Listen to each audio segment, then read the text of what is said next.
안녕하십니까, 알림이 황희두입니다. 영상 시작에 앞서 구독, 좋아요, 알림 설정 미리 부탁드리겠습니다. 지금 국민의힘 주호영, 김종인 씨가 꽤나 멘붕이 왔을 겁니다. 문재인 대통령을 어떻게든 흔들려고 해도 흔들리기는커녕 오히려 집권 4년 차에도 굳건한 지지율, 역사를 새롭게 써가고 있기 때문이죠. 오늘 한국갤럽 결과가 나왔죠. 긍정 47%, 부정 42%, 심지어 국민의힘은 10%대로 추락했습니다. 민주당 38%, 국민의힘 18%, 정의당 5%, 국민의당 4%, 열린민주당 3%라고 나왔는데 개인적으로 열린민주당이 더 올라가야 된다 생각합니다. 진보층의 61%가 민주당, 보수층의 43%가 국민의힘을 지지한다고 하는데요. 지금 국민의힘은 보수가 아니죠. 대한민국의 역사와 전통과 질서와 공동체를 중시한다기보다는 어떻게든 대한민국의 질서를 흔들려 하고 있고, 또 문재인 대통령을 그냥 반대를 위한 반대만 하는 게 어떻게 보수의 가치입니까? 아무튼 이렇게 문재인 대통령 지지율 집권 4년 차라고는 전혀 믿겨지지가 않습니다. 이렇게 연령대별로 보면 저는 특히 청소년, 청년 쪽에 관심이 많은데요. 18에서 29세를 보면 잘하고 있다 37%, 잘못하고 있다가 38%, 응답 거절이 20%, 다른 연령대에 비해서 가장 높죠. 이것은 일베 영향도 굉장히 큽니다. 오늘 밤에 공개되는 김어준의 다스베이다에 아주 잠깐 나오겠지만 일베 관련해서도 이미 전방위적으로 일베에 비슷한 내용들이 다 퍼져 있습니다. 그게 굉장히 심각한 상황인데, 그렇다고 해서 이들이 국민의힘을 다 지지한다 이런 뜻이 아니라요.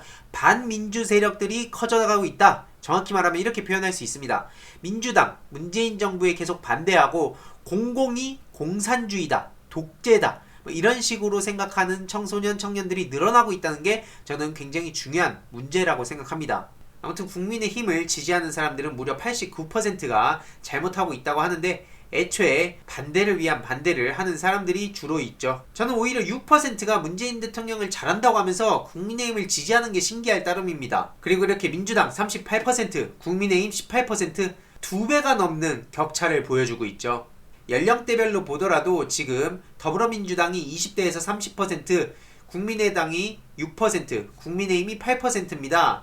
무당층이 거의 절반 가까이 되는데, 이게 일베를 비롯해서 양비론을 펼치면서 민주당에 대한 이탈을 끄집어내고 있습니다. 일베를 비롯해서 건강한 온라인 생태계 구축이 향후 5년 10년 뒤를 바라보는 프로젝트라는 걸 다시 한번 말씀드리고 싶고요. 이와 관련해서 김어준 총수가 직접 저한테 미션을 준 것도 있습니다. 다스베이다 영상이 나온 후에 구체적인 거는 한 번 더 제 영상을 통해서 공유 드리고, 차차 이 장기 프로젝트에 대해서도 공유 드릴 예정인데요. 일단 그런 의미에서 유스타즈 단체 활동도 굉장히 중요하고 중간중간에 소식을 전해드리도록 하겠습니다. 청년들, 청소년들 1기 활동가를 이제 조만간 본격적으로 모집할 예정이기도 하고요. 그리고 다음으로 이재명 경기도지사 허위사실 공표죄 파기환송심에서 무죄가 확정이 됐다는 소식이 전해졌습니다. 잇따라 국민의힘 측에서는 안 좋아할 만한 소식일 수밖에 없겠죠.